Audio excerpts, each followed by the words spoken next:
La réunion d'équipe, soutenir la parole pour élaborer ensemble des ressources. Alors, dans les réunions d'équipe, on fait bien des choses.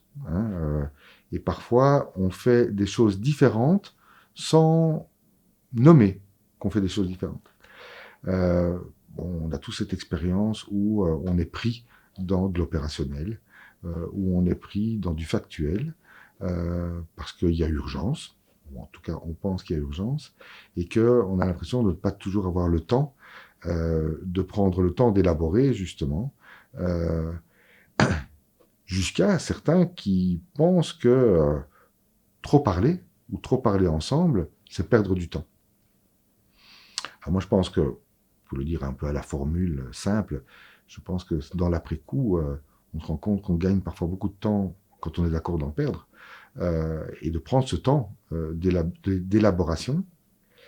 Et je soutiendrai que les réunions d'équipe, c'est aussi, outre le fait de se partager des informations, de communiquer des choses aussi, c'est aussi une occasion qui est donnée par l'institution, par la coordination, la direction, ou enfin celui ou celle qui met en place ces réunions d'équipe, de soutenir quelque chose du pas tout seul.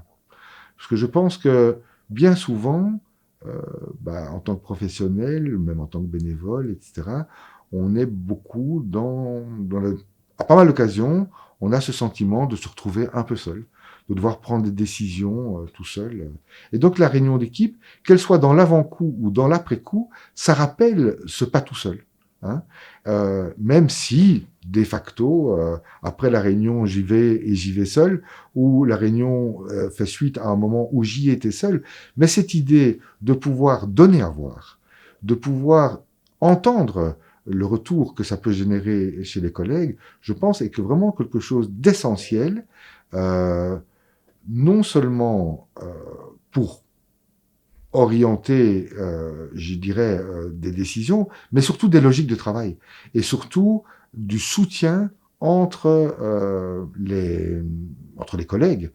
Et moi, je suis parfois étonné combien certaines discussions, qui apparemment sont des discussions sans effet, ont parfois dans l'après-coup des effets de dire, tiens, j'y étais, mais j'y étais avec ta parole, ou j'y étais avec ce que tu m'as dit. On peut y aller avec son collègue en poche parce qu'on a pris le temps de discuter. Ou on peut y aller sachant que on va retrouver son collègue. Et donc cette idée des réunions d'équipe, du pas tout seul, du ensemble pour élaborer, je pense à cette fonction essentielle-là, qui est souvent, qui parfois passe au second plan, après la dimension opérationnelle, c'est vraiment cette idée de pouvoir se soutenir et d'avoir ce sentiment de ne pas être tout à fait tout seul.